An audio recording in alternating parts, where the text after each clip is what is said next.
Good morning, everyone. How we doing? Hope everybody had a great week. Uh, it's Saturday morning, a little after 10, so we'll go ahead and get started. And again, I hope Pastor join us in a little bit. Uh, as always, we'll see if we have any questions, any concerns, anything you've noticed this week that you may like to discuss. Um, I have a couple of observations if nobody else has anything. Uh, One thing I've noticed this week is the concern for the pandemic is starting to catch steam again. People are starting to pay attention to it and start talking about wearing masks and getting vaccinated again, and they're serious about letting people know that this pandemic is really affecting our communities more than that's being recorded. Uh, Excuse me, not recorded, but that's being reported rather. So uh, that kind of caught my attention to see that not only on local news but on national news as well. And I think it's a great thing. Better late than never. But those numbers are starting to creep back up again, and we've ignored them, or they've ignored them. Uh, my guess is just so the economy can stay open. But any thoughts or questions about that?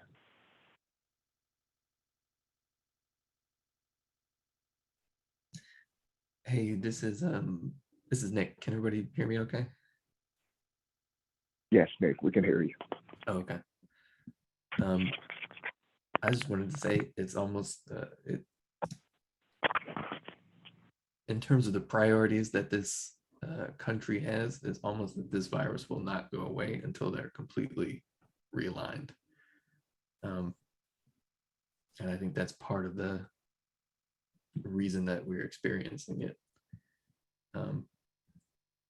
because it requires us to completely shift our focus away from being concerned for the economic impact, and to being concerned for the human impact. And I think that's one thing we'll have to do before any of this has any chance of really being dealt with on the level that it needs to be dealt with. But I just wanted to say that. Thank you, Nick, and I think you're absolutely right. Unfortunately, that sounds about right.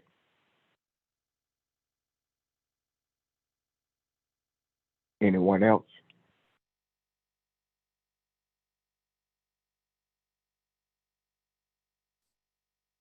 So, if nothing else, y'all, as we already know, just be careful out there.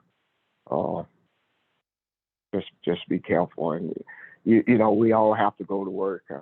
That's where we are. But a lot of the other things that we see, uh, keep wearing your mask and protecting yourself and your families, because that's just where we are right now. So, any other thoughts or questions for our? I have one. This is Evelyn. Good morning. Good morning, yeah. Um, what is the significance of the Georgia headstone thing collapsing and Biden going to see the guy in Saudi Arabia?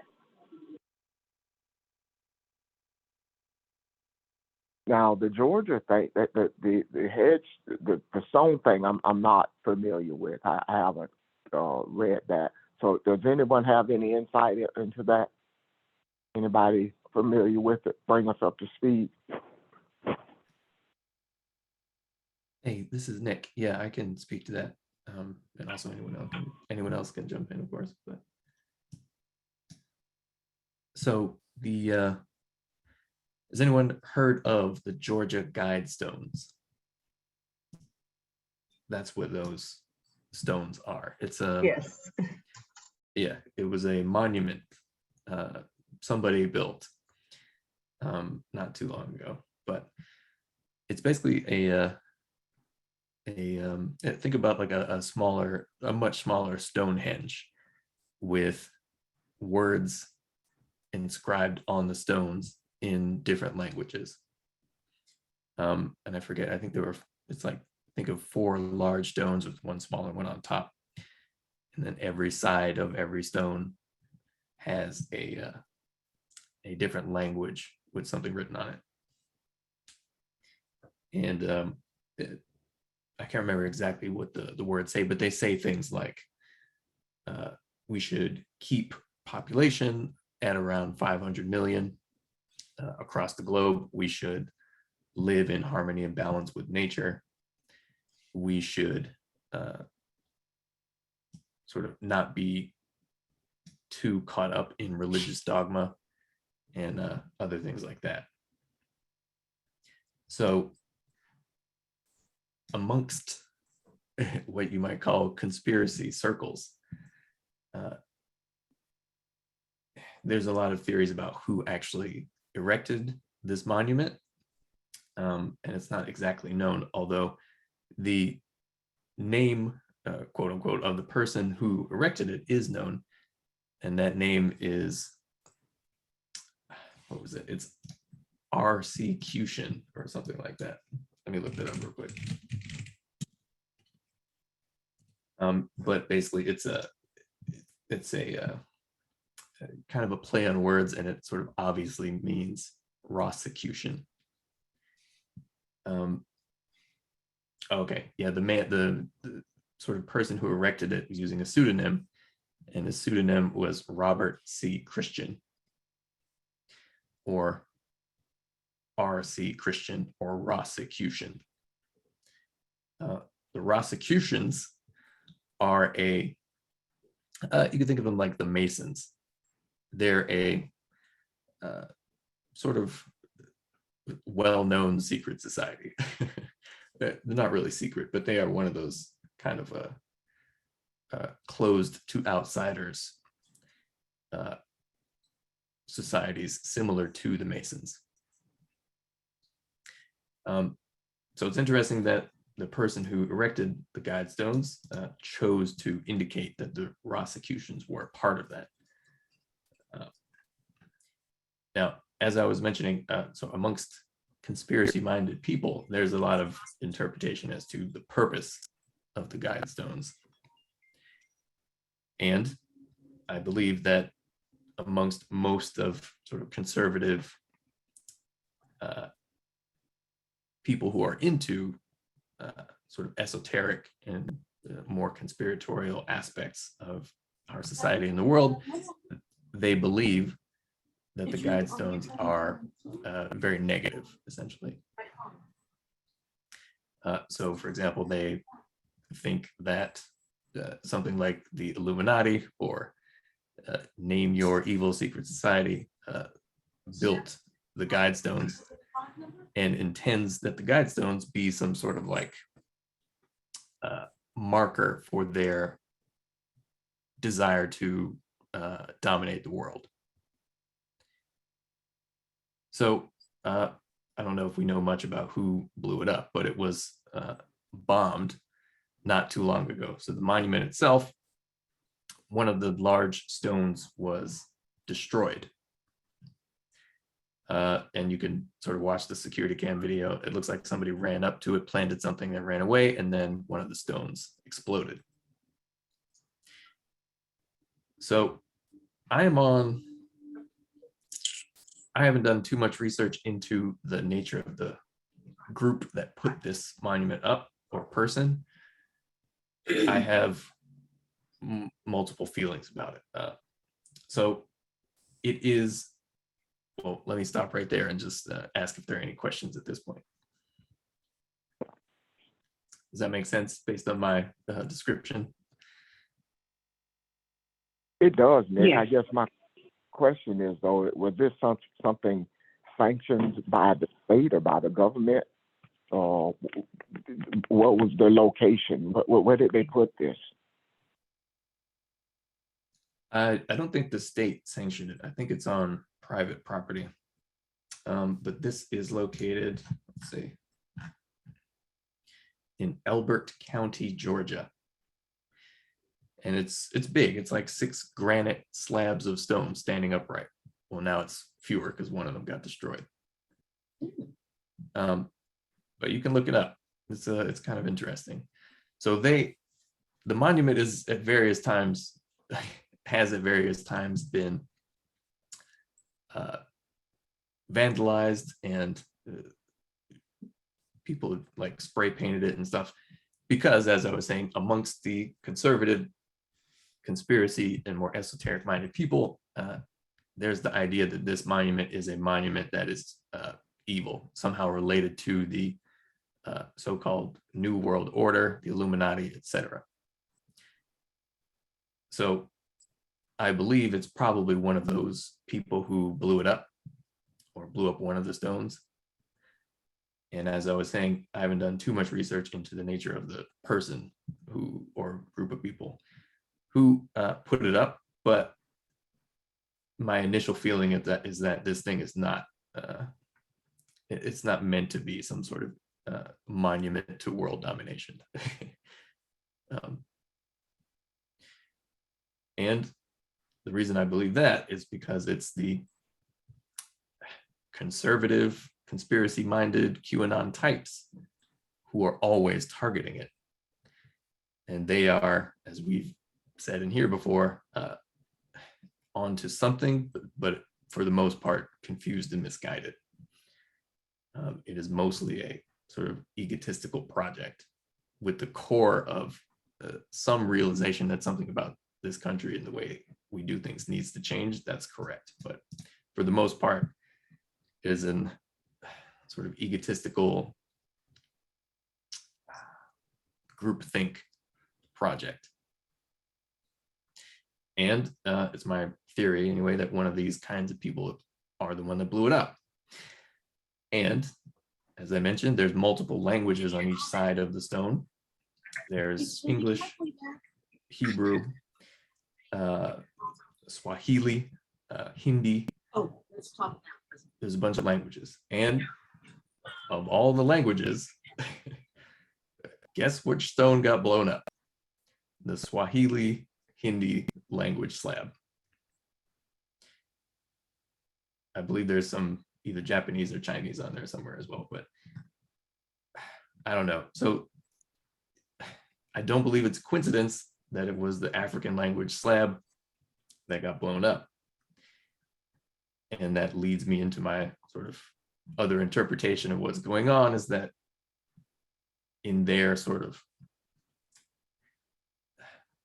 ego projection, conspiratorial minded actions, these sort of conservative QAnon types end up doing more harm than good in their somewhat confused quest to stop the Illuminati from dominating the world. And whoever did this went and blew up the Black People Stone. Of course. Wow. And that basically just leads me to believe that, okay, this monument is probably not evil. It was probably not erected for any sort of like necessarily explicitly bad or selfish, rather, I should say, purpose. And once again, I'm sure it was, I haven't done that much research into it, but I'm sure it was whatever self-righteous intentions of whatever, rich secret society was responsible for this, or a rich individual. I'm sure it's not all good in terms of their reasoning, but anyway, I don't think its destruction was necessarily a good thing. But I just think it is indicative that there is a greater overarching pattern to these sorts of coincidental, quote unquote, events like this. Like when it's specifically the Swahili and Hindi stone that was destroyed. That is somehow very symbolic. But anyway, so that's the George Guidestone situation. Oh, and somebody bombed it at the beginning of July. So like 2 weeks ago this happened, a week or so ago this happened.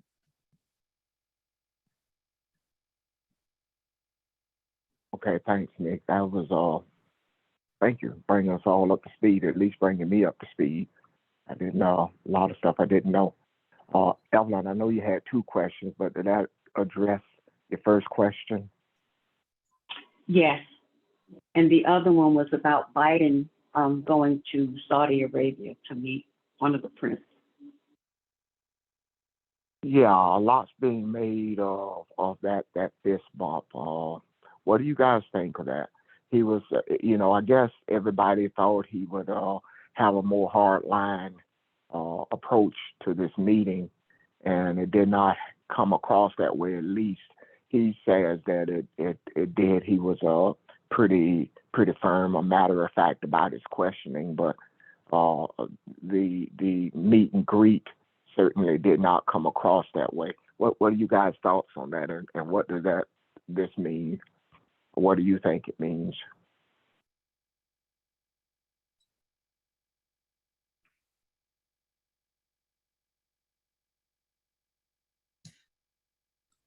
Well, I can give you my thoughts.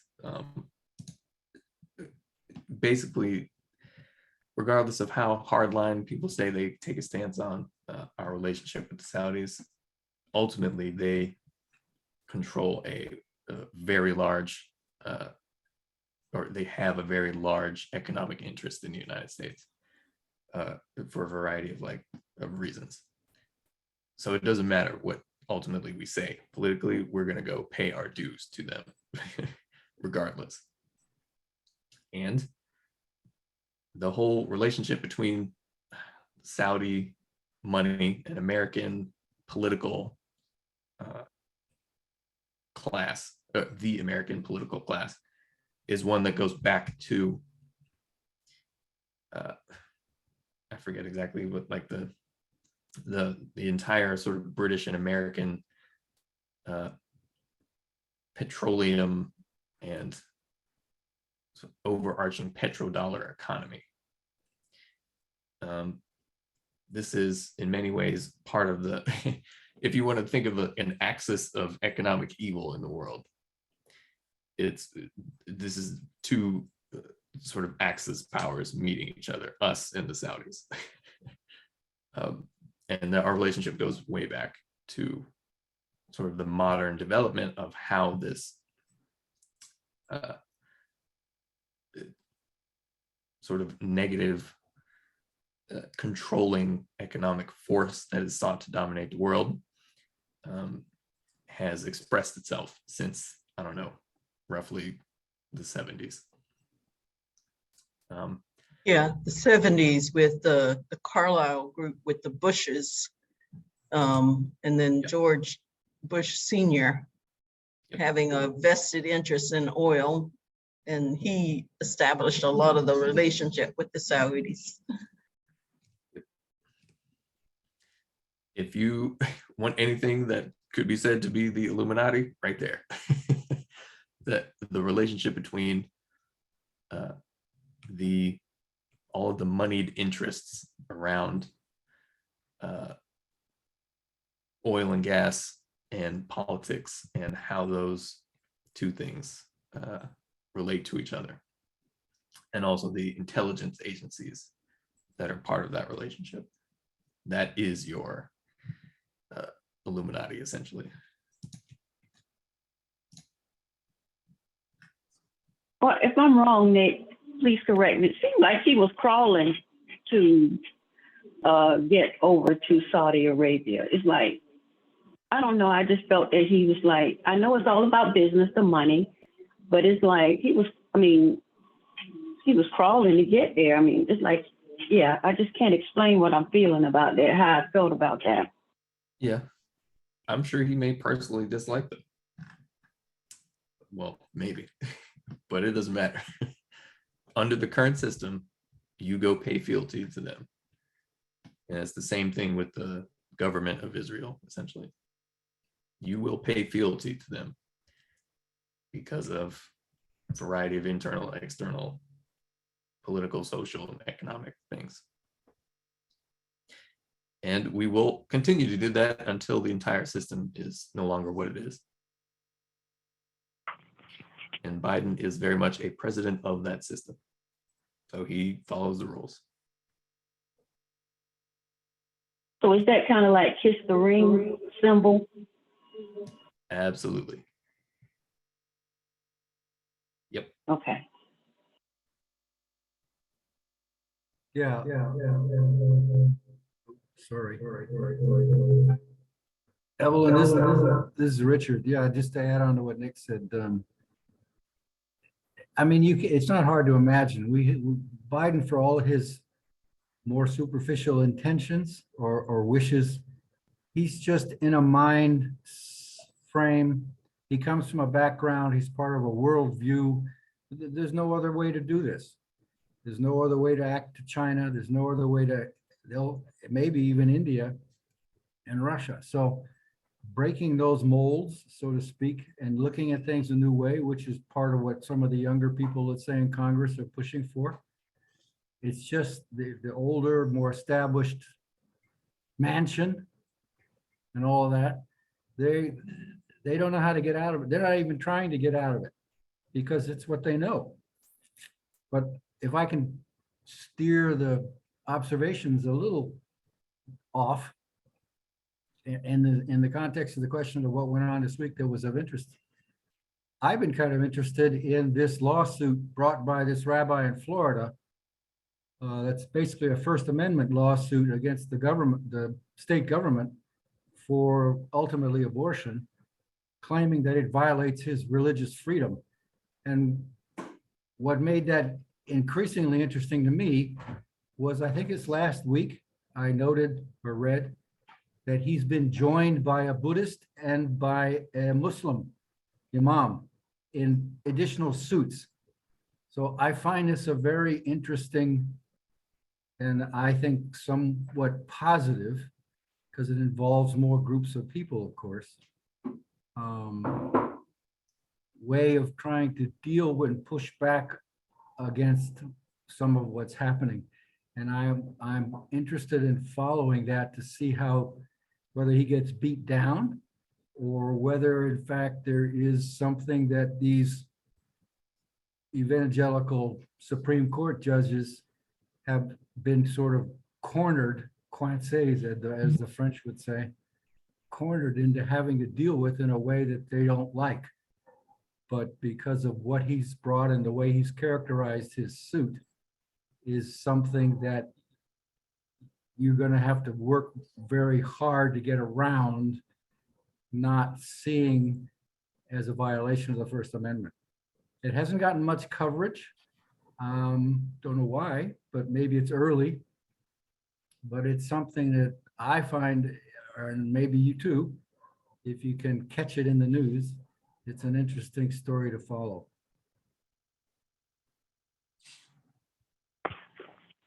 Okay, I guess I get so busy during the week, I missed that as well. Any insight, anybody, any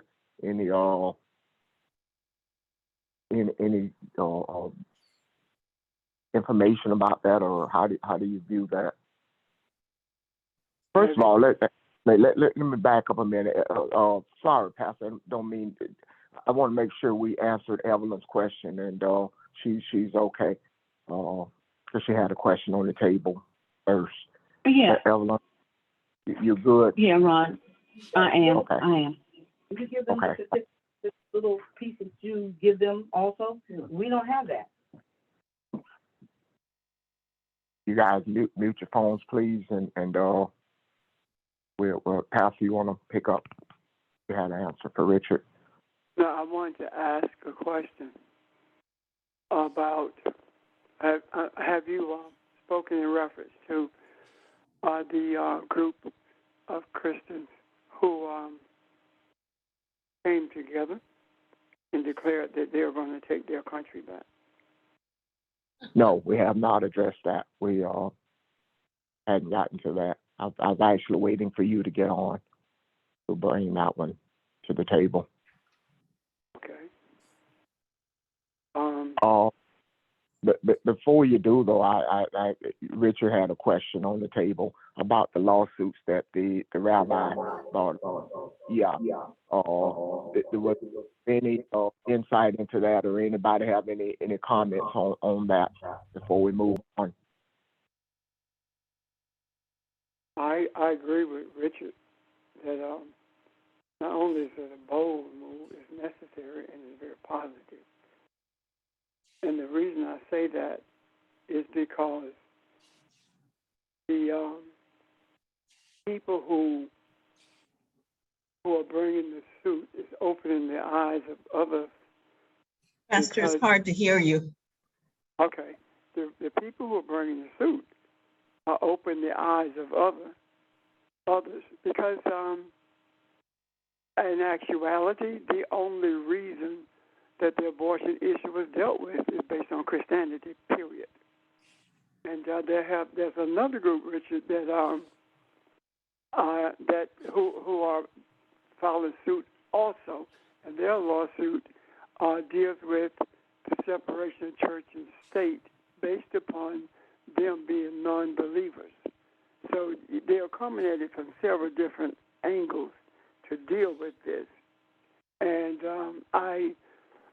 I'm not hopeful. The lawsuits will prevail, and them prevailing has nothing to do with whether the courts agree with them. Them prevailing has everything to do with the education of the public, and causing the public to think about things that they never thought about in terms of separation of state and what that looks like. We said it so much until it has no value. But now, because of the lawsuits, people are beginning to see the value of it. That's all I want to say about that. Well, yeah, I agree. That's how it caught my attention, and I've been interested in it. I'm just saying that for other people, if they get a chance to pick it up and follow it, and others things similar to it. But it could be part of a groundswell that I think is necessary to then push back against these sort of rather arrogant attitudes and opinions, decisions made by, well, among others, the top of the chain, so to speak, the Supreme Court. So we'll see if people begin to wake up and how they deal with it. And I found this was a very interesting and I thought creative way to make a point, and we'll see where it goes.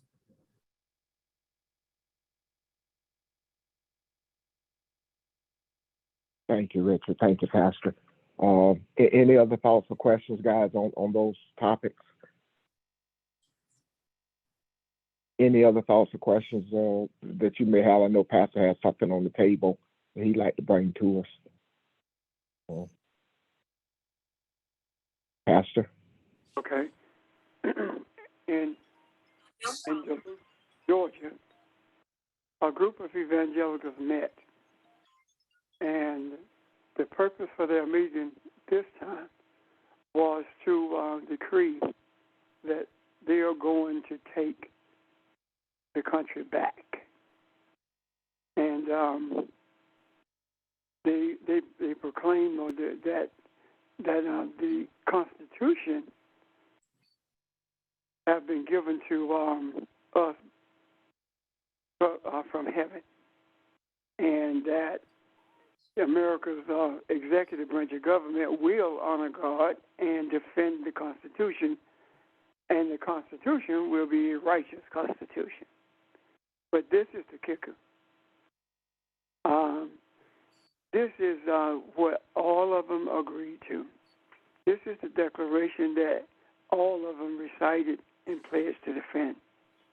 We know this country was founded on Judeo-Christian principles. We know the truth therefore we stand for the truth and will never, all in caps, be deceived. We will never stop fighting. We will never, ever, ever give up or give in. We will take our country back. We will honor the one true God, the God of Abraham, Isaac, and Jacob. America shall be saved.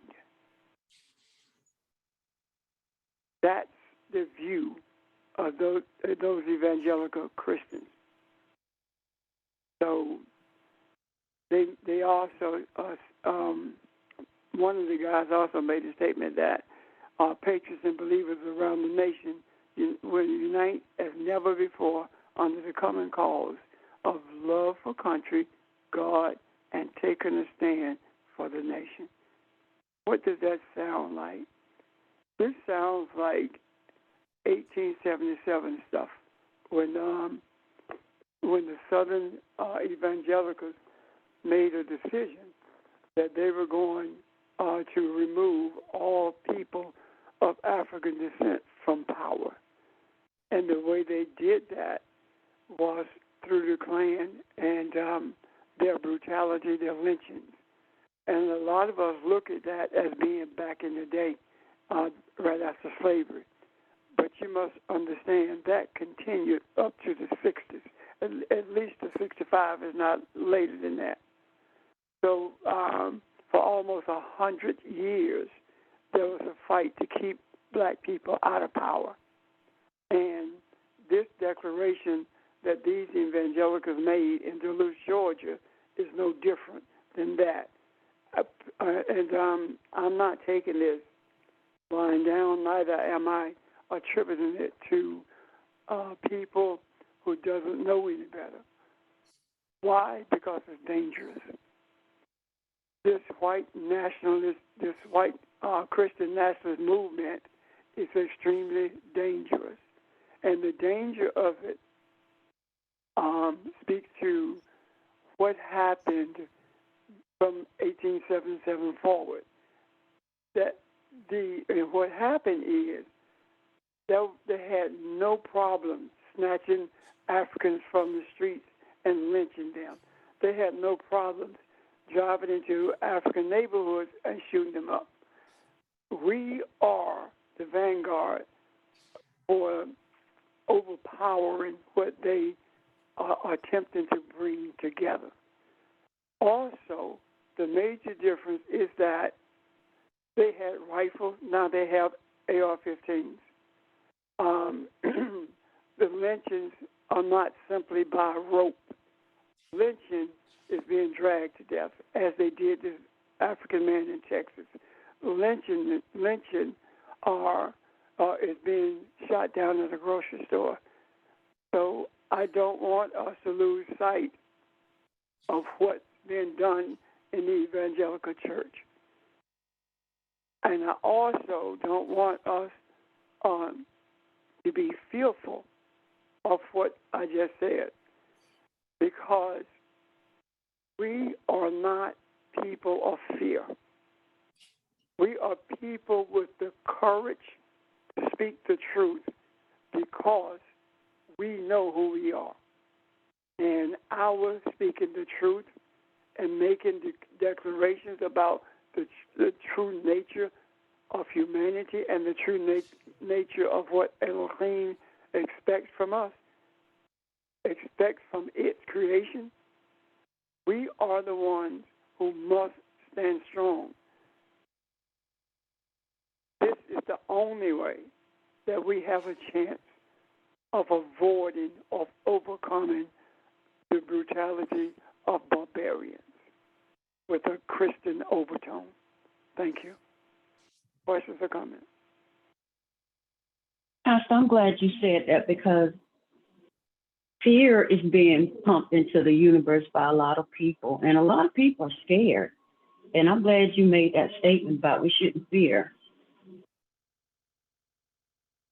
Thank you, ma'am. A lot of people are scared. And there are a lot of people I know who won't travel at night. They won't even go to the store at night because of that. And I'm saying And in order for that to happen, we must overcome it by putting it in the macro and help others to do the same thing. This is not a war that's going to be won with weapons of mass destruction. This is a war that is taking place in high places, that are taking place in spaces that you cannot see, and the sounds of the war are taking places, happening rather, in spaces that you cannot hear. Yet, it's definitely war taking place right now. And what we see as a result of spatial warfare is the lawsuits that Richard brought up. Spatial warfare, the declarations of these evangelicals, these are the sounds of that warfare that is the spatial warfare that we're engaged in right now. And I want us to remain mindful of that and understand that if this were not happening, nothing could be corrected. There could be no order. The same thing that brought about the disorder, that is hatred, violence, racism, etc. The same thing that brought about this disorder must take place now in order for us to bring balance for humanity. If these chaotic times did not exist, there would be no reason to put forth the effort of setting things in order. Even though we see it, if it was not visible or manifested in the physical, other people wouldn't see it. And by virtue of it being manifested in the physical, it is not difficult to put things in the macro for the consumption of those who know that something is wrong and who are seeking a better way to get things done. The universe is doing everything it can to assist us. And what I'm saying is this. The universe brought forth this Roe versus Wade thing, we're overturning it, for the purpose of the chaos that we see. The universe knew that no matter what happened, white women, suburban in particular, would not care about what's happening to people of color. However, when Roe was overturned, they hit the streets. And that 10-year-old girl, that she could have had an abortion and no one heard about it. But the universe made sure that we heard about it because it feeds the flame. It increases the anger of those who are expected to make the change without even knowing what they're changing. An example of that is now there is the possibility, a very strong possibility, that the Democrats can pick up 10 seats in the Senate as opposed to losing it.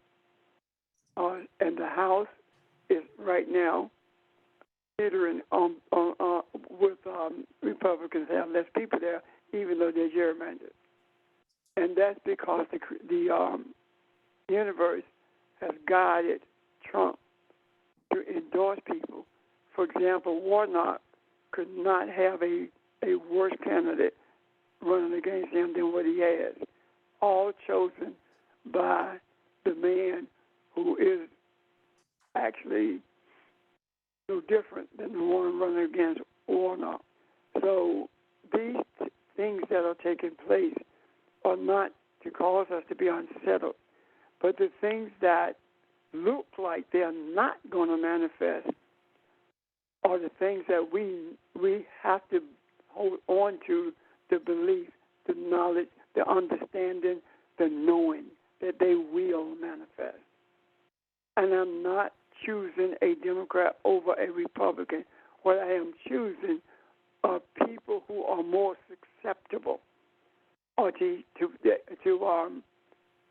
pulling from the macro or the macro influencing them. And that influence come by way of quote unquote woke people or progressives. And that progressive influence is increasing exponentially. And when you take those two, the progressive influence and the desire to have control over the women, have control over their bodies, that is a recipe for winning the spatial war and bringing a sense of balance to everybody. Questions, comments? Does that make sense?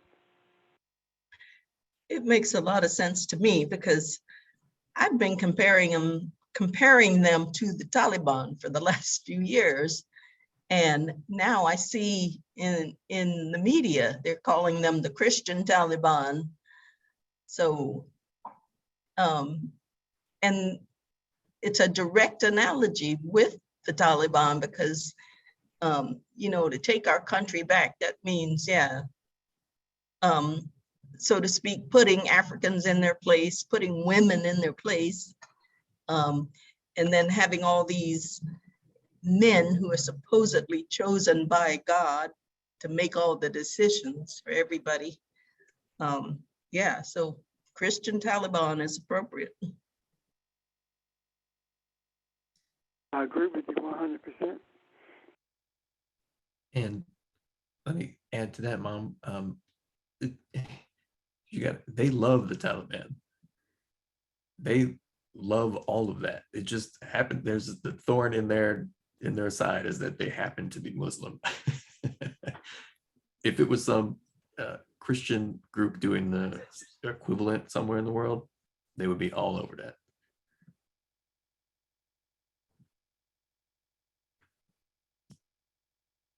Nick, you're absolutely right. There's no way in the world that they wouldn't be all for that. I mean, look at how they speak of Muslims even now. Not speaking of them as even being human. This is the thing that gets me is that I think people miss it. That they are not against Islam simply because people of color are dominant in Islam. They're against Islam because it's not Christianity and because they're people of color and because it is a religion that they cannot dominate and alternate to the point where it resembles Christianity. But I agree totally with Nick in that regard. Any other questions or comments about this? Well, if I could, I was going to make one small just note. I did read last week that I think relates to this, and maybe people didn't catch. There are purportedly people who have had shared meals and conversations with members of the Supreme Court who are evangelical, and they're bragging about it and saying that, look, now they finally have full access. I just find that really intriguing. And it just makes me think of that guy who robs a liquor store and then he just can't resist sitting at the end of the bar and telling somebody. Just that level of immaturity, but it just exposes, and don't get me wrong, it exposes the attitudes and understandings of these people, but it can still be a dangerous and confusing thing for, what do I want to say, the troublemaking sort of thing. But I thought that was another small but very interesting, revealing, if it's in fact truth, situation of what's been happening in the last week. So I don't mean to drag this out, but I just thought sometimes it's the little things in the news, I think, that reveal a little more of what's going on. But okay, that's it.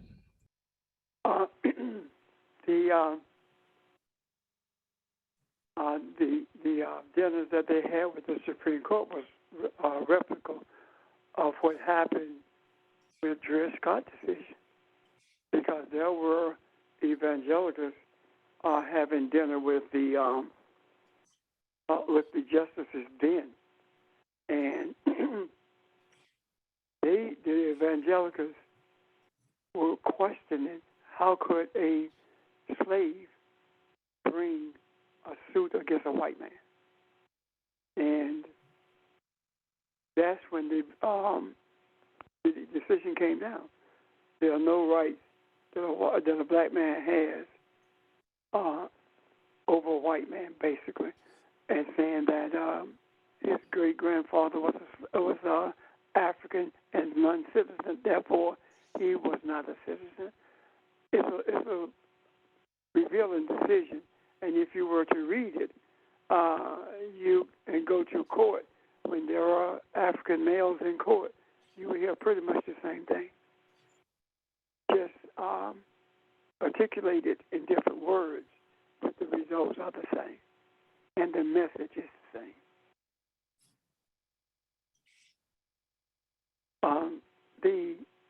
There was a time when the Supreme Court would not sit down with Christian leaders, Muslim leaders at all for consultations, because that's what those dinners were, consultations.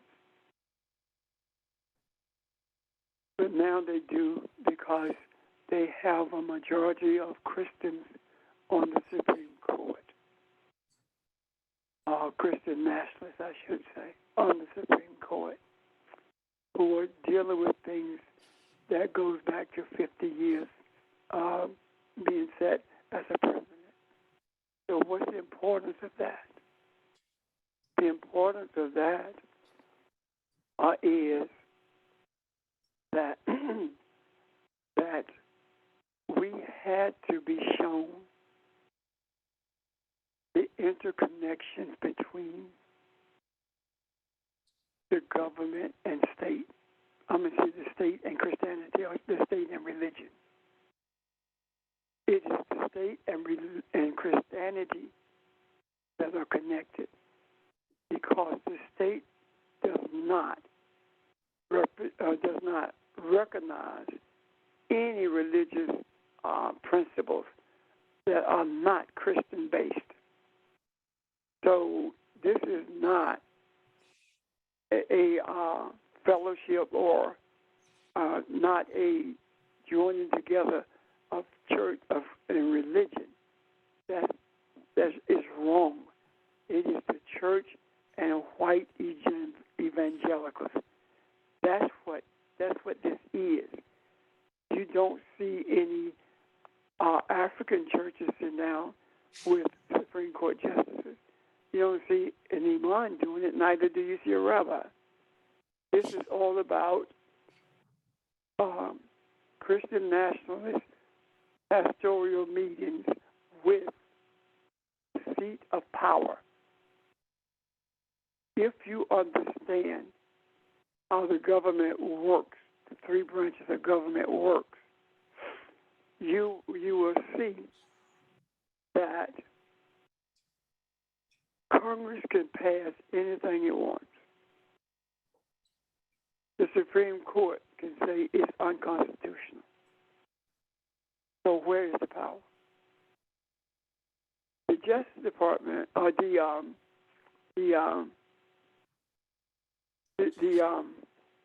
executive branch, to make any declarations it chooses, can sign all the executive orders it chooses to sign.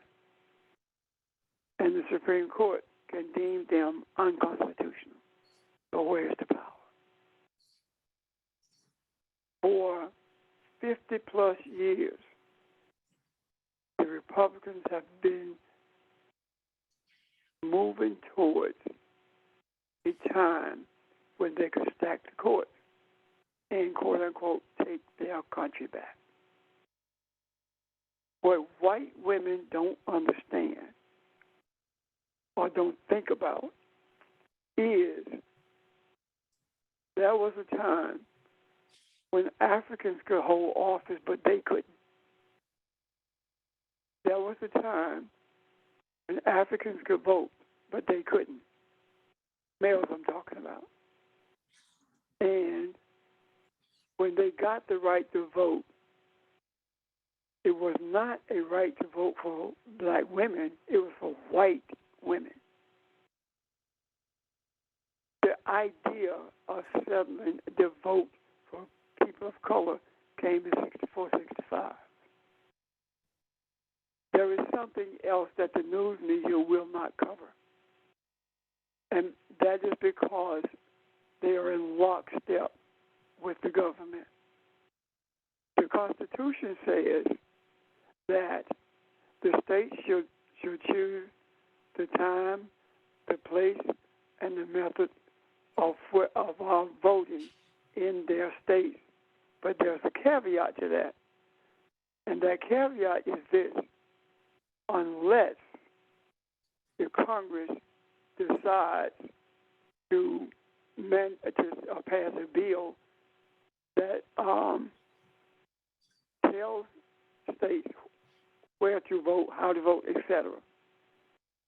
They will tell you about the first part of that, but they will not, the news media will not speak to the caveat. Why?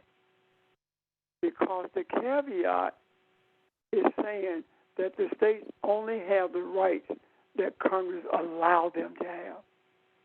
And when that section was written, the argument was between state rights and the rights of the federal government.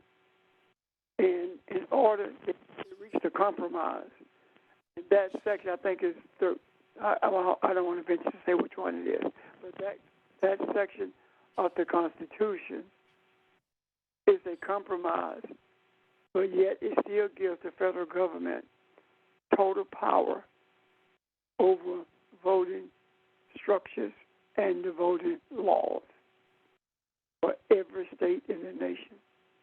And I would hope that you guys, if you have not read it, will do the research and see that caveat for yourself. Thank you. But is that not what has happened in the past, that Congress, through the previous Voting Rights Act and through previous Johnson's 64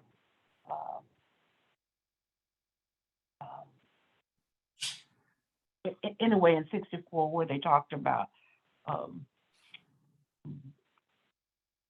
yes, no discrimination, blah, blah, blah, blah, blah.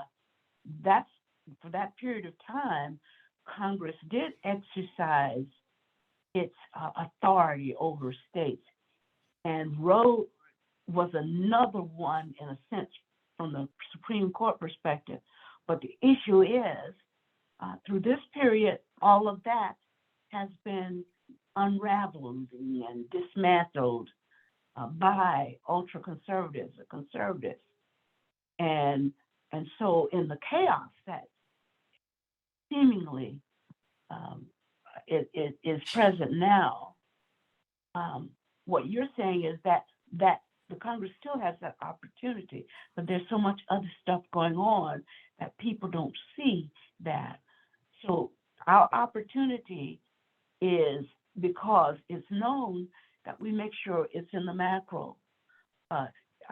We've talked about lots of foundations being literally and figuratively shaken.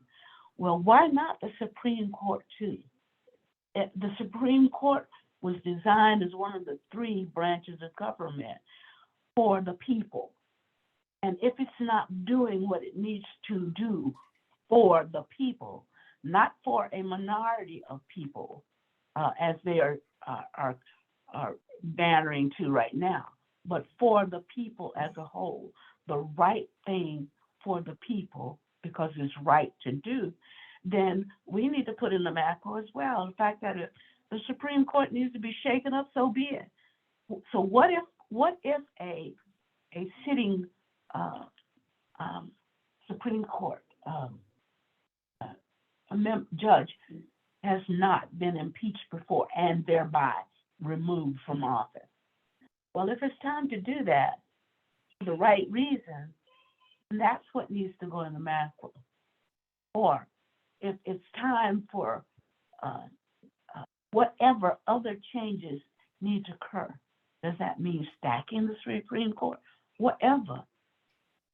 We are about doing what's in the best interest of all of the people, all of humanity. And so just because it's never been done before doesn't mean that things need to continue according to the status quo. Thanks. Barbara, what we are doing has never been done before either.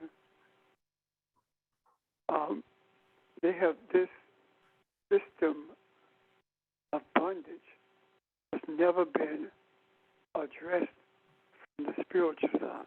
It's always been legalistic and begging the government who enslaved us to give us rights that the slave owners have. And quite frankly, that was never going to happen. There's no way that Biden or anybody else is going to go along with a law or policy that's going to equalize the rights between people of color and white folks. It's not going to happen. When you move in that direction, what you hear is they're too progressive. They have to be moderate. Moderation means that we give you a little bit in increments and take more from you behind the scenes. Conservatives don't care what you see. They don't care. They do it in front of your face, and that's it. Liberals play the game between the moderate and the conservative, but progressives don't. They say what they say and they mean what they say. Now, without this chaos, there would be no material for us to create with. We are not creating a tree. We are not creating a bench. We are building a bench from the tree. We are not asked to create that which is already created. We are tasked to create that which never existed, and that is the existence of balance for humanity so that all of us can be human as opposed to being influenced by the tree of evil, unripeness. We are that tree, and we have a choice to create with the material of ripeness or unripeness, good or evil, light or darkness. It doesn't matter. That's our task. And as far as I know, there has never been anyone in the earth who has seriously taken on this task, who has seriously approached racism, misogyny,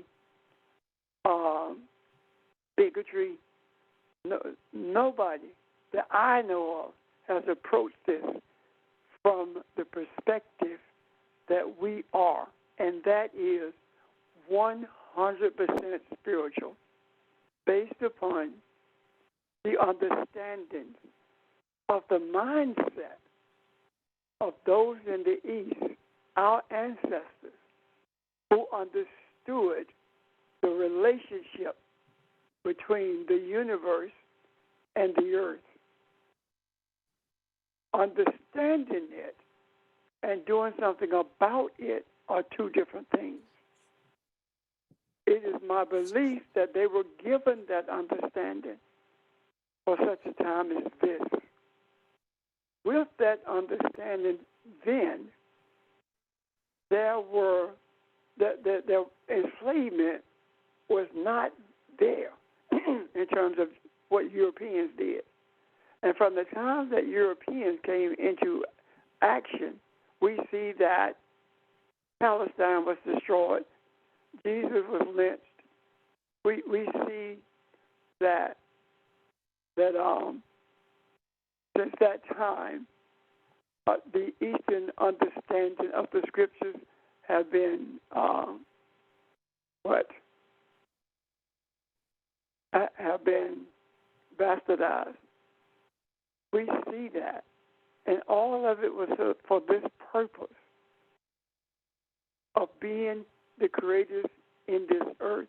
Because if we don't go through this, if we don't deal with this, then we have abdicated our responsibility for having been created.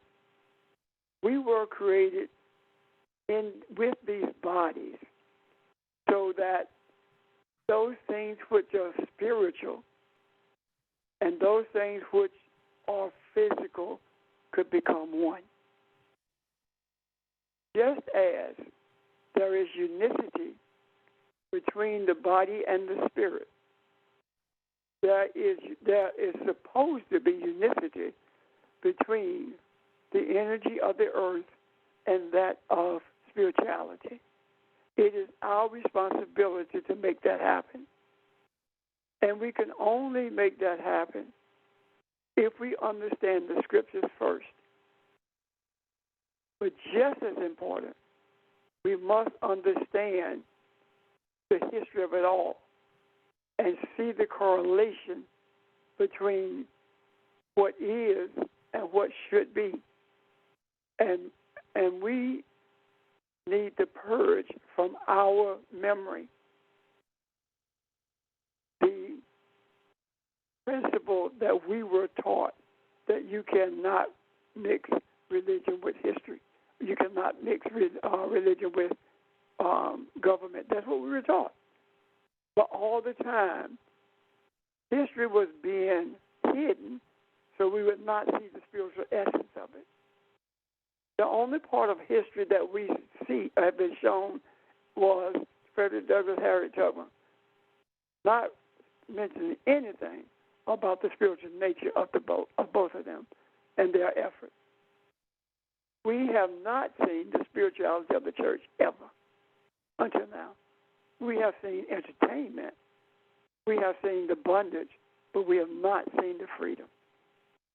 So it is our responsibility to take the substance of chaos and bring order to it.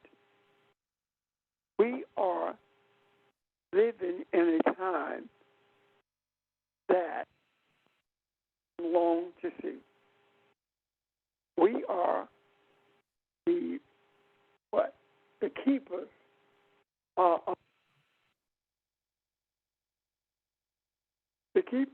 of peace, and we are the vanguard of creation in the earth. Thank you. I'm also suggesting that those things that we've held sacrosanct from a religious perspective,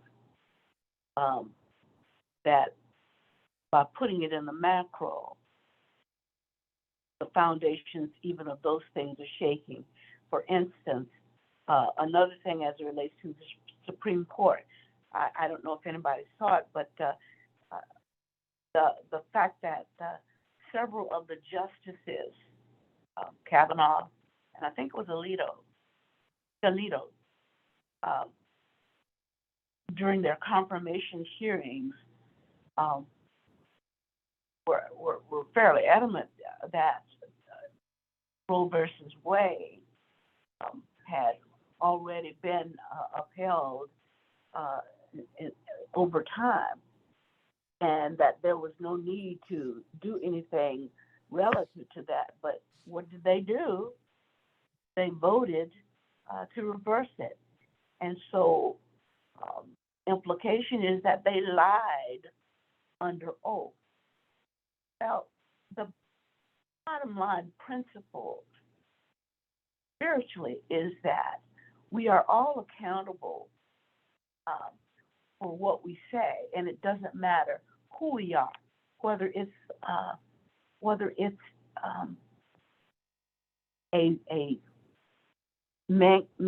what's his name? Manchin, or Stefano, or a Meadows at one level, or whether it's the President of the United States at another level, or whether it's a Supreme Court justice. We all have that responsibility to humanity, to be honest and people of our word, because if we can't do that, then we are not there to serve humanity. Truth is what's necessary in order to serve all of humanity, not just a portion. Can I add one? Let me add one, Bill. Play off of that a little bit, and then I'll be quiet, I promise. And just throw one little additional pebble into the pond. I was just looking up for fun, building off what Barb said. Can the Supreme Court decision be ignored by the legislature? And the answer, the short answer, is kind of yes. And this was proposed in 2011 by none other than your favorite friend and mine, Newt Gingrich. So the Republicans already understand this. States can ignore the rulings of the Supreme Court, and so can the executive branch, it would appear. So I say all this to suggest how much more plastic all of our understandings need to be about what governs and leads us, which doesn't have to be a bad thing, but it can be confusing for those who feel that everything was fixed and solid. It's more dynamic than that. But I thought that was a very interesting tell and something worth bouncing around maybe in the back of your brain. Anyway, that's it. Thanks. Oh yeah, the one thing about Republicans is that they're not afraid to destroy and change all of the sort of protocols and procedures as needed on a whim. And the idiotic thing about the Democrats is that they have this religious devotion to procedures and how it's done, while their opponents ostensibly are destroying all those procedures.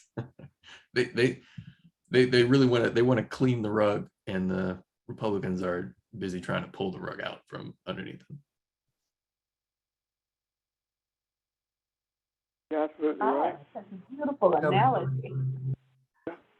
But Nick, you can understand that it's easier to be idealistic and to fall back on those kinds of structures than it is to get your hands dirty and dig into the mud and really deal with the real situations. This, I think, is an inherent weakness in I'd say the Democratic attitude, party attitude. And it breeds after a while just a fear, reluctance to get into the fight. Even Steve Bannon said, Republicans come to a fight with knives. Democrats come to a fight with pillows. So this is all part of a mentality and understanding. You can't fall back and say, but the rule of law, the rule of law. Meanwhile, the ship is sinking. So this is what we have to find a way to help people wake up to, so we can get into the mess of what needs to be sorted out and something new come from. Okay, I'm out. Yeah, no, I agree. And the sort of cushy aspects of what the Democrats fall back on is, underneath all the proceduralism, is a love of the flow of money.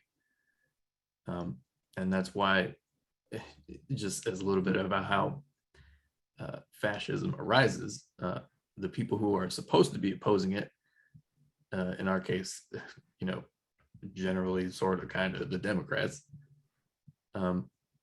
they will not support what needs to happen in order to stop fascism from ultimately taking over. And what needs to happen is the complete change, and you could call it destruction of the current system. And because the Democrats love that current system, because it's entirely based on the flow of money, even though the enemies are at the gates, so to speak, they will not do what needs to be done in order to stop that enemy, which is the destruction of the way the system works. And that is why in every case where, fascism sort of arises in societies and around the world, it's the similar patterns. There's always like the well-mannered people of government who say they oppose the sort of barbarian takeover, but at the same time, in their hearts, they love the system because it makes them rich. And therefore, they will side with whoever says they will defend that system. And in the beginning, the sort of fascist attitude is, seize power as quickly as possible, but ultimately they also like the system. They just want to be at the top of it and make sure that no one else has any chance of gaining any power except them. And that's how the game works. And then the progressives and the people who are sort of aware of what's going on are constantly saying things like, we need to destroy the system and we need to change it completely, which we do. And that is why the Democrats, who supposedly are supposed to be against fascism, will oppose the progressives and align themselves either openly or tacitly with the barbarians, because that's just a funny way of thinking about it. But with people who are of the fascist sort of authoritarian Christian nationalist mindset. And to boil everything I said down to the common denominator, if you love money, you will align yourself with authoritarianism because you want that money flow to keep coming to you. And that's it. Thank you. I think the one thing that I've been hearing us say is that it doesn't matter if you're conservative or if you're a Democrat or if you're progressive. We're about what's good, what benefits everyone rightly. And so if it means shaking up of all of, even independent, if it means shaking up all of those political structures that try to box us into boxes, so be it as well. So I agree with you, Nick. Yeah, we can't even talk about, oh, I want the Democrats to win, or I want people of integrity who care about the people they represent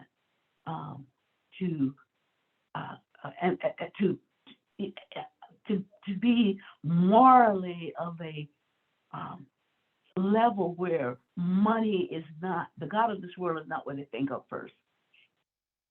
Benefiting people and what's good for the humanity is what they should think of first. And more importantly, pulling from the macro, all of the things that we're talking about, whether it's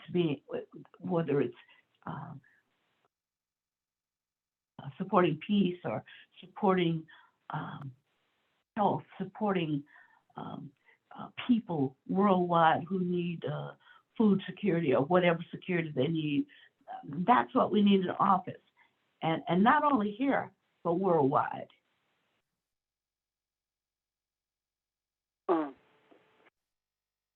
Barbara, Nick, and Richard, and the rest of us, I believe that that racism and money are so intertwined until they are inseparable. The mess is being dealt with because we are addressing the mess. We are the creators.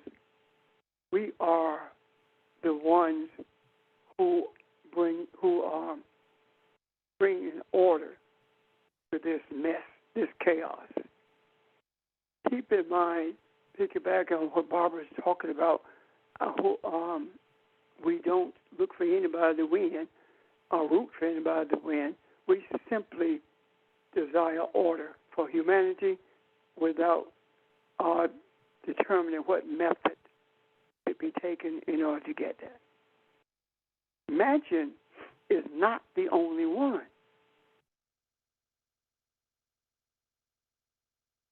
If there was no Manchin, Democrats and Republicans agree. They just approach it differently.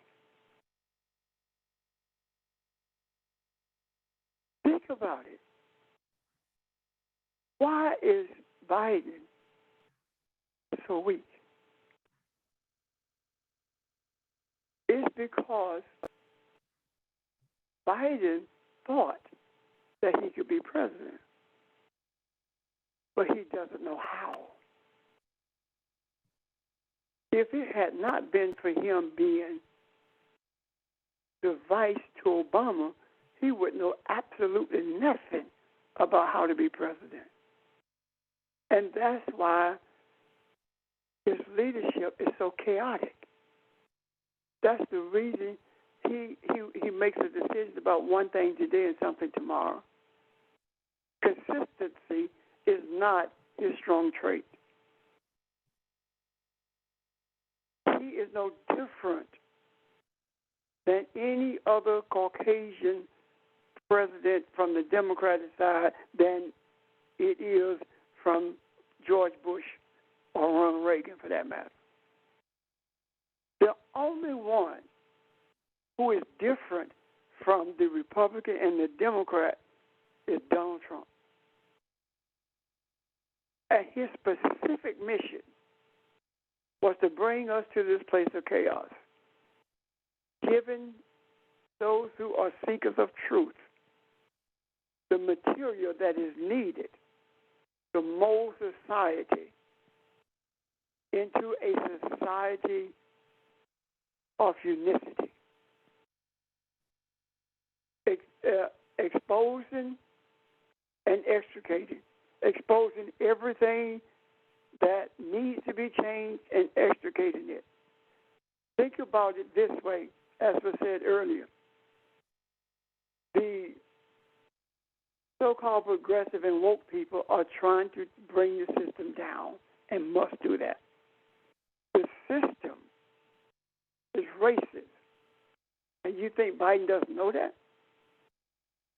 The system is racist. And you think Clyburn doesn't know that? He plays both sides against the middle. Our desire is for people to get into those positions of power who will will structure a system that benefits everyone. If you are looking at what's taking place now, then you are seeing with your eyes. The Creator has given us the ability to see with the eye. And in seeing with the eye, what I see is the progressives are picking up out of the macro what change should look like. The Democrats and Republicans are doing the same thing they've been doing for years. The Republicans are adamant about continuing enslavement, but just in a different way. And the Democrats are adamant about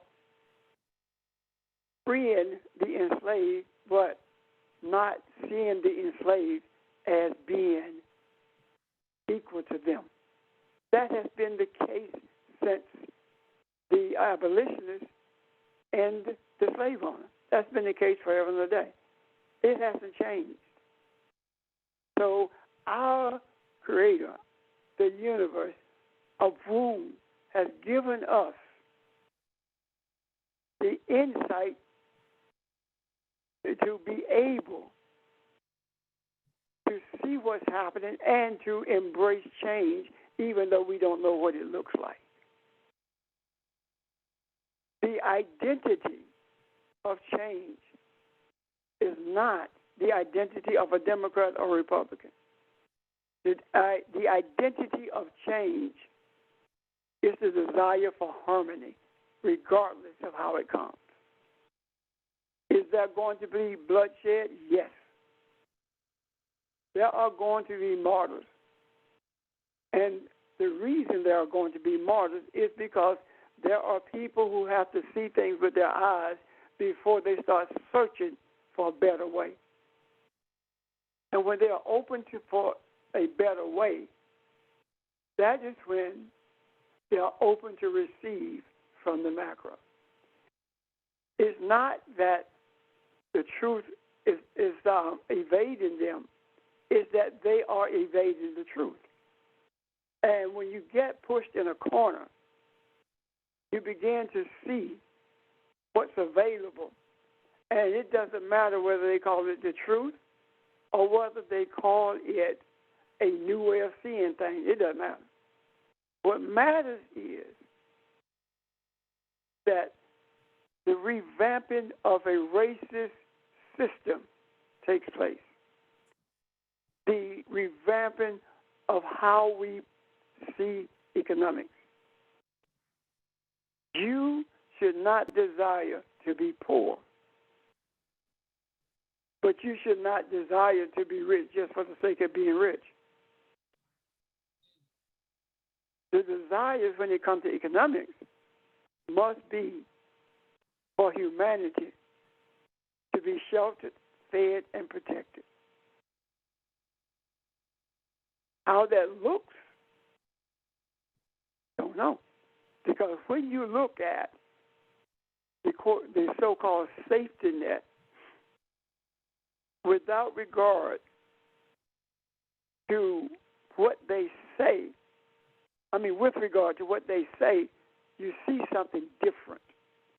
There is not enough put into the safety net to deliver anyone from poverty or to give shelter to anyone.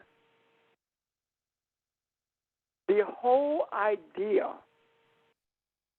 of the jump in gas prices, rent, etc., food prices, is to keep people poor. People are looking for a way to survive. We are charged by the universe. We are charged by a boom.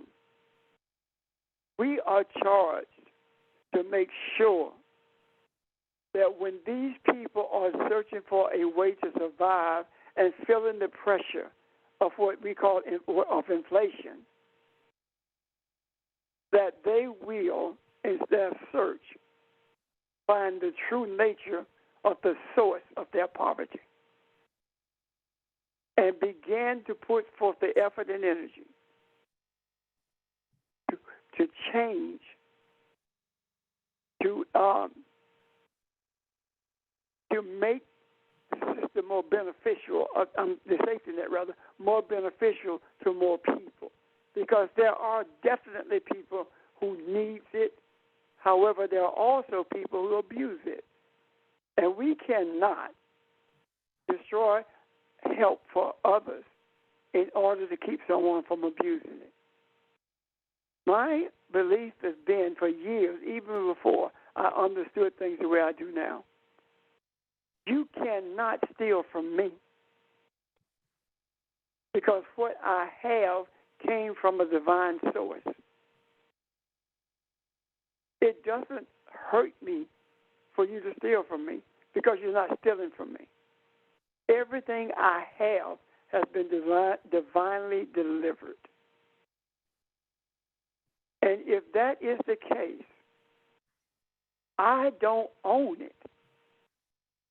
I manage it for the benefit of my family and humanity at large. So let's focus on bringing change for the benefit of humanity and understanding that this doesn't mean we don't vote. It doesn't mean we don't have opinions politically. But it does mean that nothing shifts our focus. Absolutely nothing. I believe also that Omicron that's increasing, I believe that this is going to continue until we effectuate change. When we become one to the extent that the desires of those who are seekers of truth become those pure desires, that those who are seeking truth embrace the reality of being Elohim and not just, I'm going to be Elohim or the Elohim like me. No, either you are or you're not. That is when we will begin to see the removal from our presence of virus that has been killing people. A virus that we are in denial about. When they talk about workforce, and I've probably mentioned this before, when they talk about workforce, nobody wants a job, that's a lie. 3.6 unemployment, there are over 1 million people dead from COVID. These people are taken out of the workforce, but they cannot afford to mention that because then people will see the reality of what's happening. And this will continue to happen until we begin to effectuate the harmony that we talk about. Thank you. I think I'm done, unless there are questions or comments. Pastor, this is Kathy. I have a comment. I want to go back to something you said about martyrs and how that is part of ushering in the change, that there will be martyrs. And I wanted to go back to the Prime Minister of Japan that was assassinated. You and I had a conversation about that. And we talked about the nature of his death because I didn't understand when he died. What I was hearing was that what I felt deeply on the inside is that this is the butterfly effect that will usher in a spiritual tsunami. And I didn't understand what I was hearing until I spoke to you about that. And as I'm listening to everything that was discussed today and everything that you and I talked about his death, I am seeing that it will be easier to pull the things from the macro that we're putting there, and the change will be happening swifter as a result of his death. Could you speak to that for just a moment? Because you helped me to put that in context, and I didn't really understand what it was that I was feeling. The butterfly, but let me address the martyrs first, okay?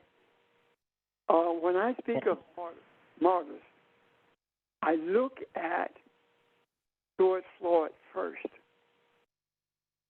because here is a man crying out to his mom for deliverance. There are those who believe that he was doing that from a physical standpoint of mother and son. I don't believe that. I believe that he was crying out to the energy, the ancestor, to bring deliverance to him. I believe that he saw more than his mother, yet he could only describe it, or that's the best way he could articulate it. I believe that his cry intensified the desire for deliverance for everyone. And that is the reason, for the first time, we saw demonstrations all over the world supporting Black Lives Matter. We also saw for the first time white people outnumbering black people in the demonstrations in this country for the first time. So that martyrdom means that he brought attention to the depth of the racism that's in this system. The first time that a policeman has received long-term punishment for killing an African male was George Floyd. So that in itself brings about change or a deeper desire for change.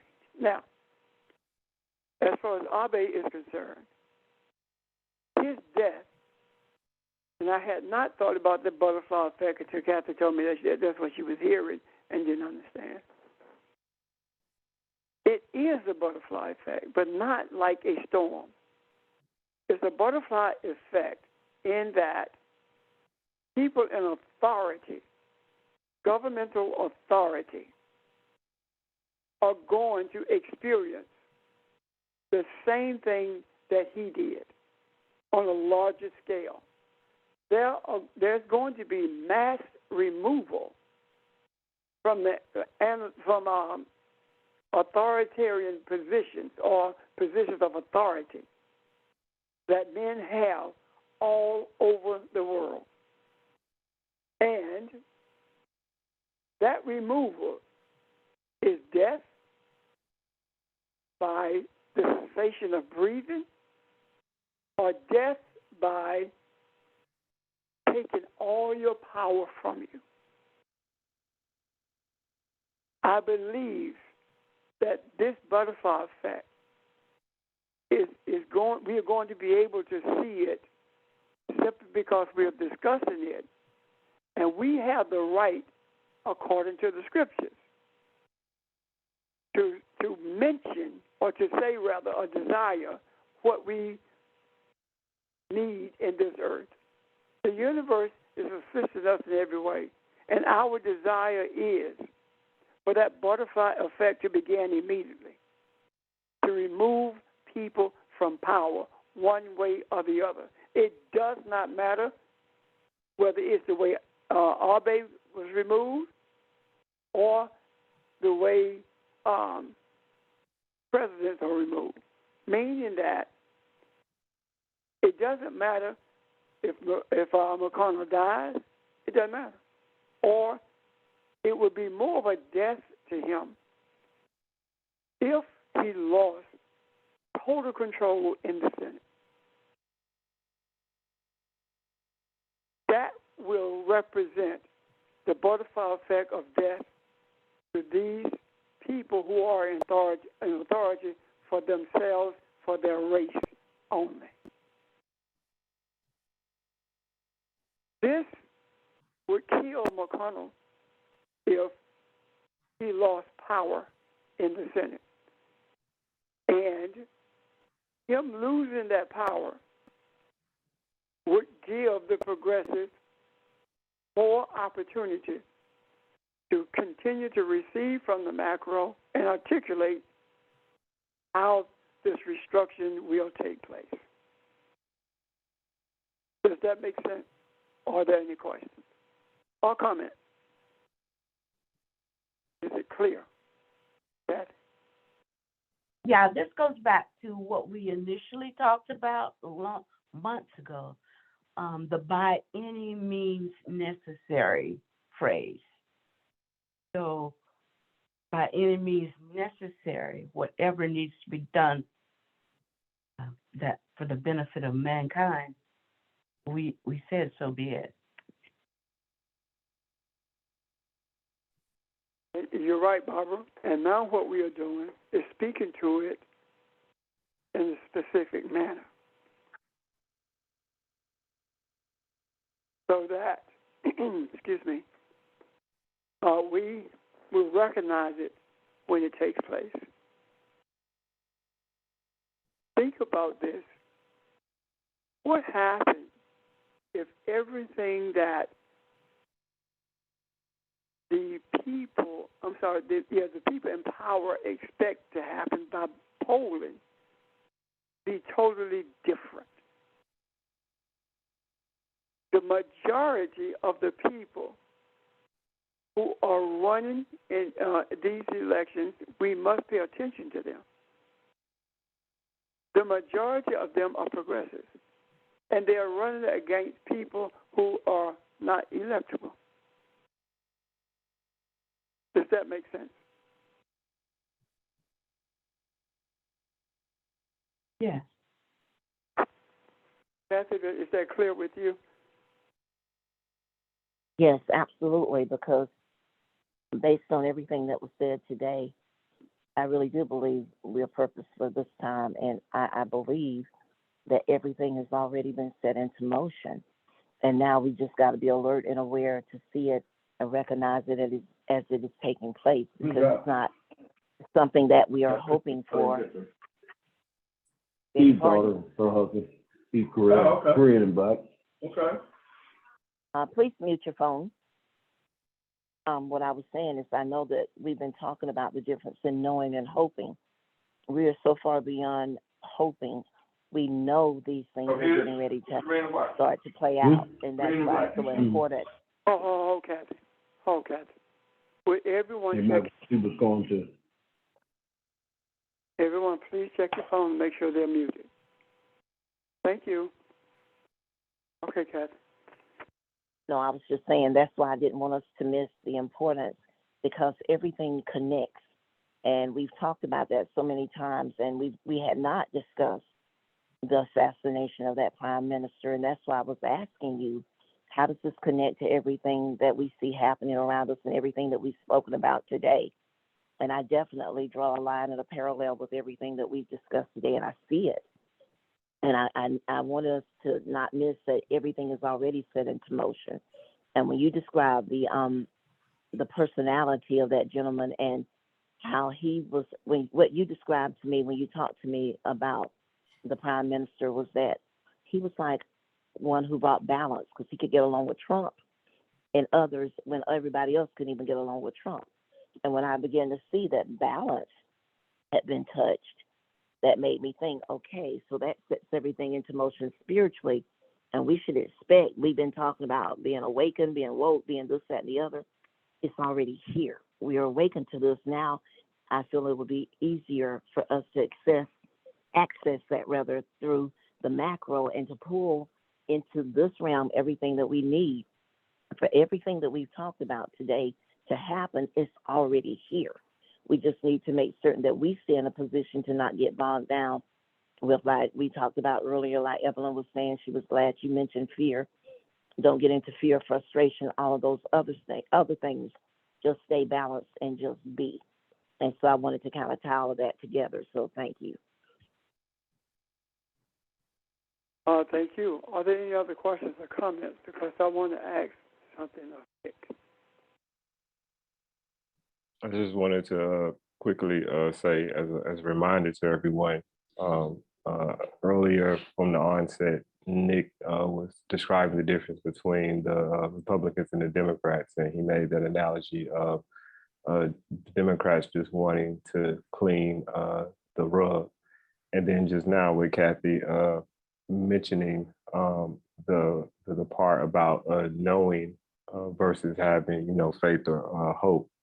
To remember that in order for there to be a great change, or I would say, as we have this knowing of this great change that I'm going to say is here, because we're clearly already in the midst of it, to not fret in a sense, because it's the same equivalent of the idea of reform and abolish, where in terms of reform, the only thing that's taking place is just making small adjustments in order to maintain the principles or structures that are already in place.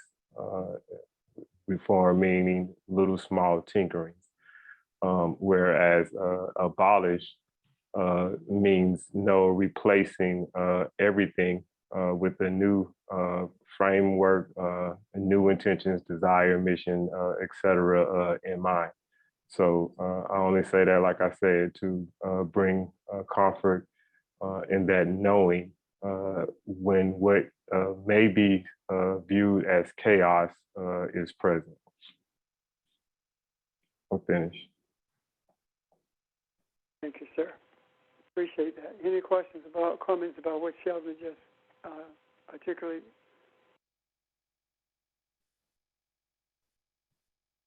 Nick, I want to ask you, Kathy said something a moment ago that we've said many times. What does, when she said just be, I would that you would explain or expound upon be or just be, since it originated with you. I would that you would look at that for the purpose of the understanding of other people who may be on this line and never heard what it means to just be. Sure. And thank you, everyone. Thank you, Sheldon. And I agree with what you all just said.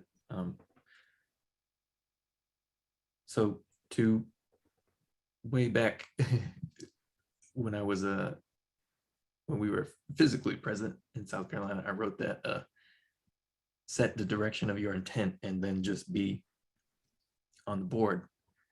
The just be is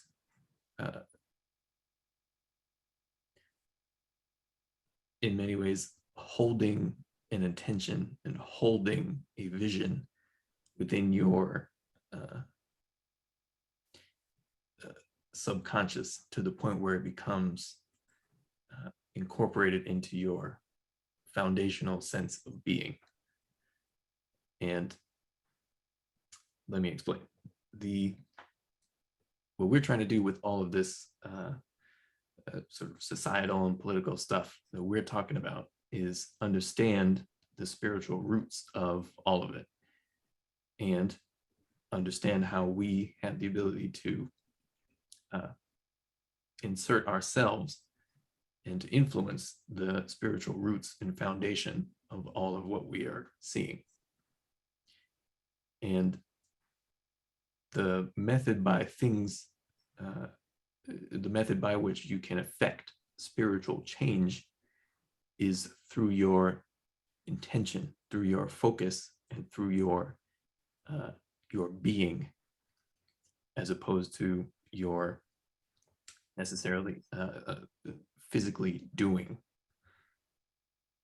So being is what intention, what vibration, what frequency is it that you are projecting or intending towards the source of a particular problem. And that source is that spiritual foundation, is the spiritual root of that particular problem. So because all of these ultimately are spiritual problems, there is not necessarily any sort of physical doing that we can do in order to address them. What we need is rather a spiritual intentional being that directs itself in thought, in intention, in spirit towards the spiritual roots and foundation of these problems, to interface with them and to transform them. So the being that I spoke about, that we all have spoken about, is not it's not necessarily a passive thing, but it is a non-physical thing. It is a mental, spiritual, and thought-based thing. It is how you think about these problems, etc., that we talk about. It is how you internalize the messages and lessons that we learn. It is how you shape your own thoughts and intention towards those things that we speak about, either the problems or other just lessons, etc. And how all of that is incorporated into your sense of being on a deep internal level. Incorporating everything you learn, everything you experience, and as well as your own chosen intention, incorporating those things into your ultimate foundational sense of being is how you become a, let's say like a beacon for light in the sort of chaotic sea that is this foundational spiritual unconscious that people are reacting to without knowing it in a lot of ways. And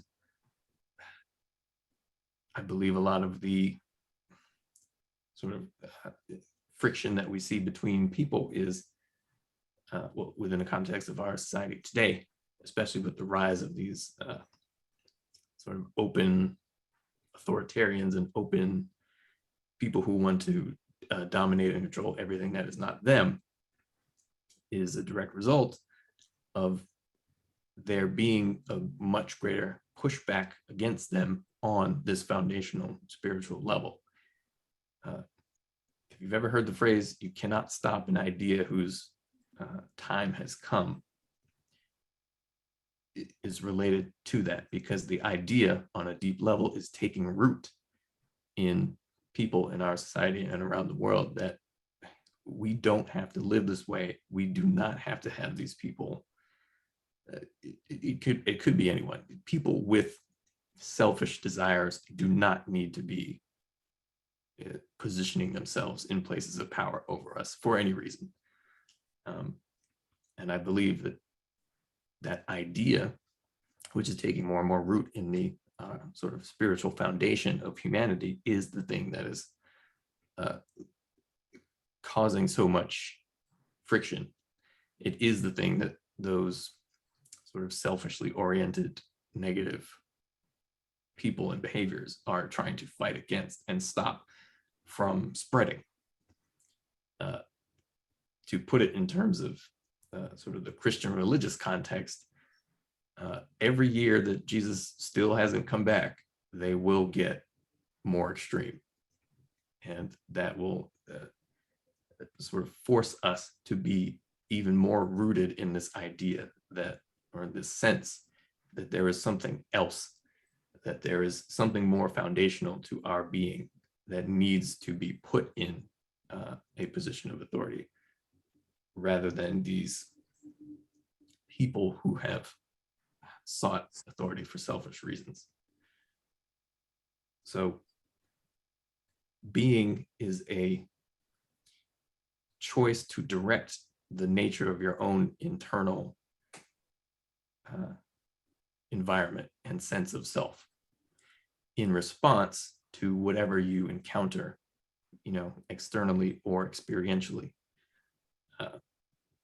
And then what you choose, how you choose to direct that internal environment, how you choose to be on an internal level, forms the sort of resonant frequency that you put out, that joins other people resonating similarly to create essentially an how should I describe it? A flame that cannot be extinguished, and to create the spiritual core of the idea whose time has come, that more and more people will be influenced by, as long as it is held on to. So being is not a passive thing, but it is not necessarily a physically active thing. It is rather a proactive, intentional thing.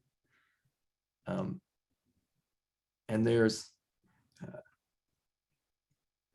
all the various ways in which our own internal experience is different, and it sort of changes and behaves based on circumstances is all part of that, and learning how to incorporate all of those internal differences and changes and distinct experiences, et cetera, that we have. Are learning how to incorporate all that stuff is how we learn how to be, regardless of the circumstance, so that we can recall and remember the influence of the higher self, or the higher soul or spirit of humanity, which is always trying to sort of reach down into the chaotic soup of energy that we exist in and sort of create. And as long as that connection is maintained, then it can grow. As long as our being is directed at continuously drawing down that higher sense of what it means to be human, then that idea can take root within humanity as a whole and grow. And when we are faced with specific, very physical, material circumstances, the nature of our being informs our behavior. So being informs active physical behavior. And there's always a relationship between doing and being, and they're really connected, but in the way that we mean them for our spiritual purposes of learning this concept, it's much more of an internal, once again, not passive, but internal proactive choice to develop your own intention and sense of connection, so that you will have that sense of connection to inform you when it comes time to physically do, as opposed to just be. I'm finished.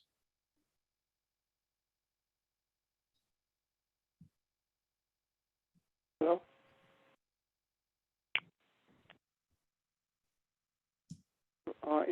Nick, thank you. I listened to what you were saying, and in listening to what you were saying, I'm experiencing the growth that all of us have made since that was first written on the board. Thank you.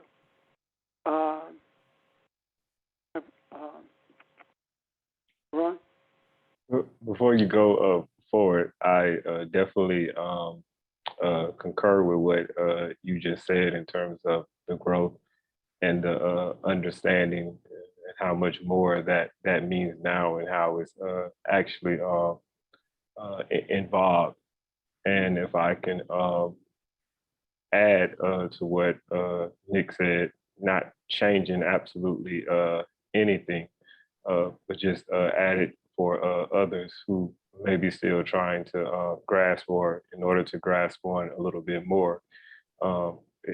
When you said set the direction of your intent and just be, that intentional part definitely needs to be stressed, because it is something, when he said, in a sense, kind of like work, there is effort that is given, getting there is not something that you necessarily always just like fall into necessarily if you're on a beach.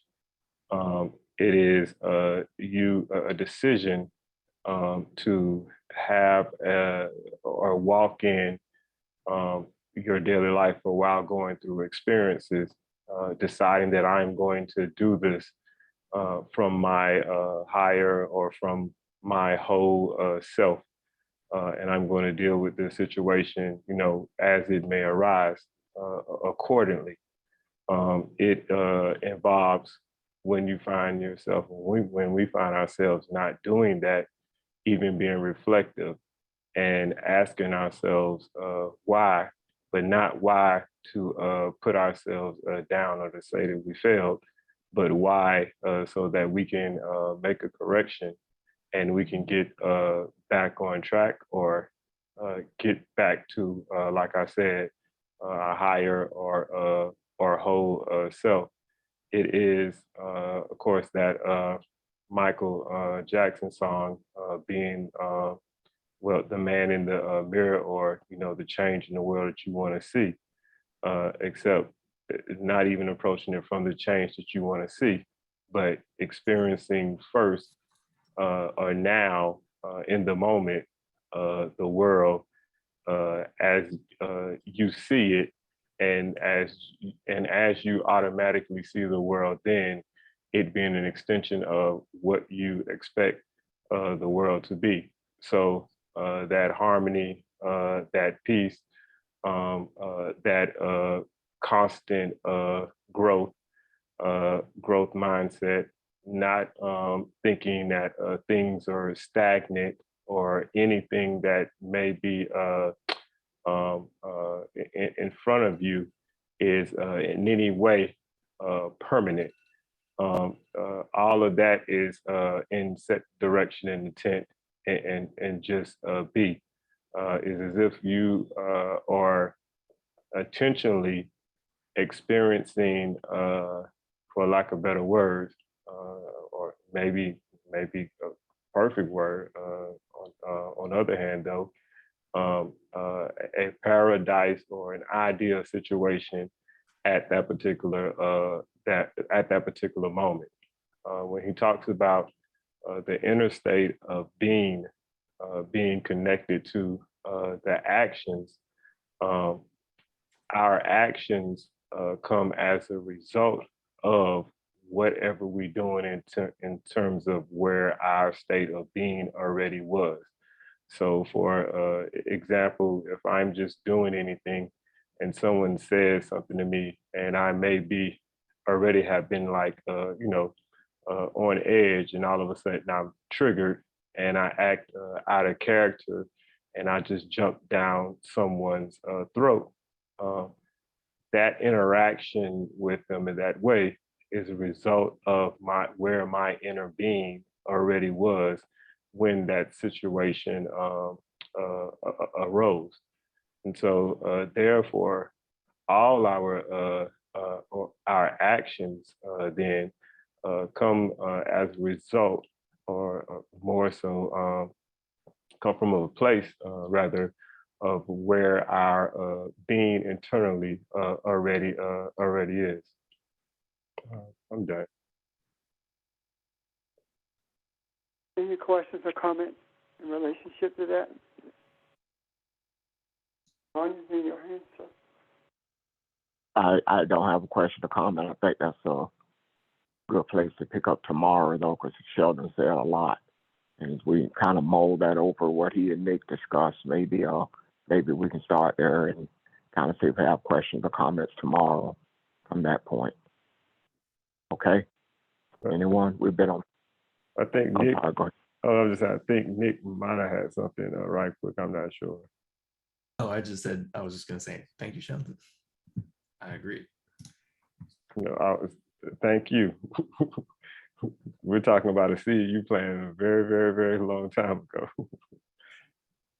Yeah. Okay. All right. Great discussion, guys. If you have thoughts or questions, jot them down, and look forward to seeing you tomorrow at 11 a.m. Okay. Everybody have a great day. Thanks again. Thank you. Thank you. Thanks, Ron. Bye, Thank you, everybody. everyone. Thank you, everyone. Thank you, everyone. Bye.